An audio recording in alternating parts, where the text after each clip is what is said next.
What up? T-Bob here. And Jake as well. And look at you. You done stumbled upon little OTB Saints, where we bring you all the latest black and gold coverage. Who are the Saints going to draft? Who's going to be their quarterback? What does the salary cap look like? All that information and more. Hope you enjoy it. Like, subscribe. Big news of the weekend. Out of nowhere. When did this even hit? Saturday. I was actually watching SportsCenter when it popped up. And maybe the oddest part about this was something that Alondra kind of alluded to as we were starting the show, which is I kind of forgot about it somehow. It was like massive news at the time, and then when I got back in here to get the show ready this morning, I was like, oh yeah, wait a second.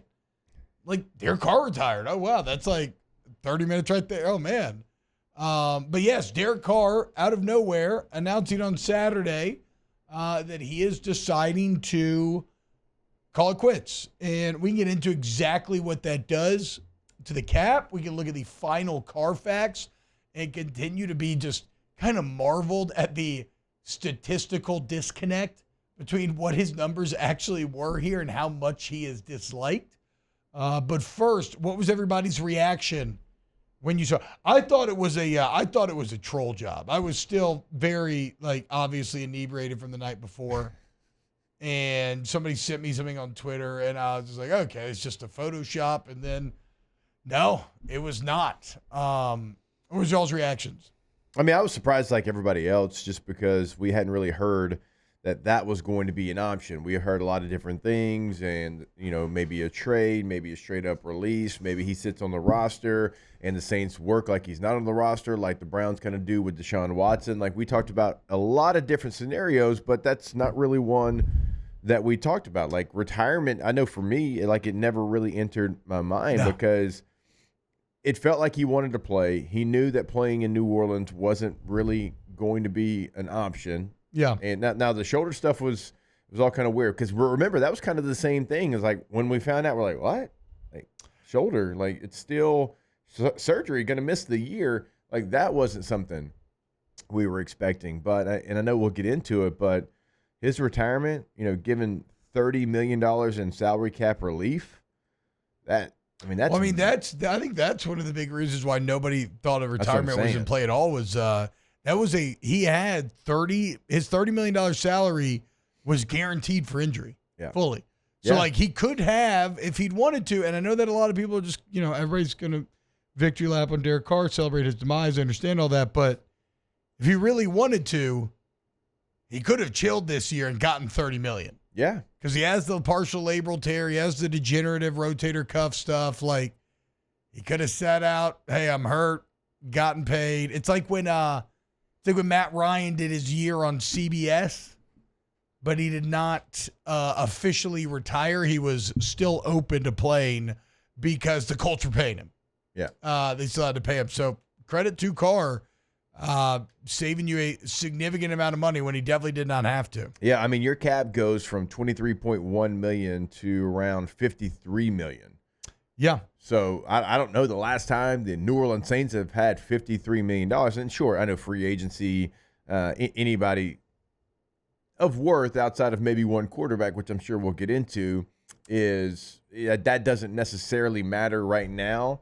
But you've been in cap hell for so long that $30 million towards that cap certainly is going to pay off somewhere down the road. Well, and now you finally have clarity on the dead money situation as well, because you still are right now. Okay, so we'll get into, or actually, before I go too deep in the numbers here, reactions from you two. Anything you think to add? When I first saw it, my thought was kind of what you said, when it was like, okay, is this a play by Derek Carr? Because I'm thinking, okay, he's going to retire. He's going to get his money, wait for everything to happen, sign with another team.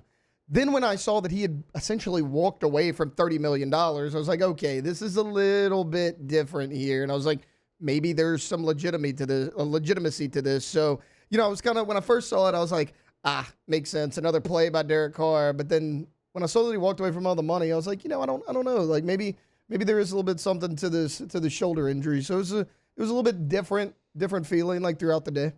Yeah, and it's not the hardest thing to see outside looking in, because I do feel confident that the shoulder injury is real. He has a partial labrum tear. and degenerative Rotator issues with cuff, his rotator cuff, which are all very naturally excel. That's what I've been dealing with. I mean, Just way Drew worse. Brees had the shoulder injury like the latter part of his career. Yeah, remember, and he can't even play. He said he can't throw at all now. Like he can't use that arm at all.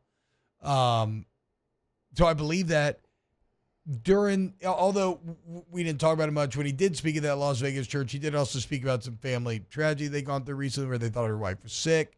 His wife was sick. Come to find out, she was actually pregnant. They didn't know. They lost the baby. And everybody just didn't like him and was just always talking bad about him. And, that gets back to a person as well. So I guess if we're doing the math of how do you reach the point where you're just like, I think I just have to be done with this. Everything just got so toxic everywhere that even walking away from $30 million, it made more sense than stringing it along, continuing to deal with the hate, continuing to deal with the it won't he, is like just all of that kind of purgatory sort of situation he was in. Alondra, what about what'd you think?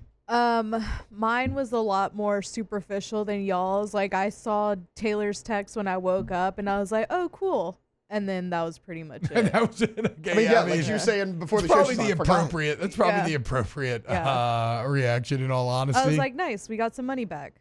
Yeah. So. Chuck era. Okay, real quick, we'll explain what it does to the cap. Then we'll go to break and come back and finish off this conversation. But right now, the Saints only owe him $10 million from the fully guaranteed roster bonus. He was supposed to also make his $30 million salary that was guaranteed for injuries. That would have been his 40. That is off the books. What is still on the books is $50 million of dead money. Yeah. It's because his cap number was low the first 2 years and you deferred that. But you split that between 2 years now. It's about $25 million a year in dead money, which sounds awful. It's not as bad as it sounds, especially given the rising cap. Like the percentage hit will be less next year. But again, the clarity I think is the most important part now. You finally understand exactly where you stand financially. Yeah. You got the $50 million dead money over 2 years, and you pay him the $10 million, and you get the $30 million back, and bam, good to go. So, and that would have been $80 million over 2 years with that guaranteed salary. So really, again, regardless of what you think about Carr, very team-friendly thing that he did here where he did not actually have to. Like he held the cards to try to maximize the money if he wanted. Instead, he's given savings and clarity to the Saints. Yeah, it's something that the Saints really haven't had in a long time, like we talked about. Like you kind of can see what the future looks like, and it's not necessarily kicking the can down the road like they've done for so many years. Now there's other positions and other contracts, but this being the quarterback contract's always going to be the major one, and to split that to 25-25 instead of that major just 50 sitting there dead weight as an anchor, yeah, he kind of did you a solid. Wow, just amazing black and gold takes right there, Jake. I don't think I've ever heard any takes that are better than the two guys that just gave you that take. And you can keep getting them by going ahead and liking, subscribing, ringing the bell to get notifications when we post. Have a great day. We'll see you on the next OTB Saints.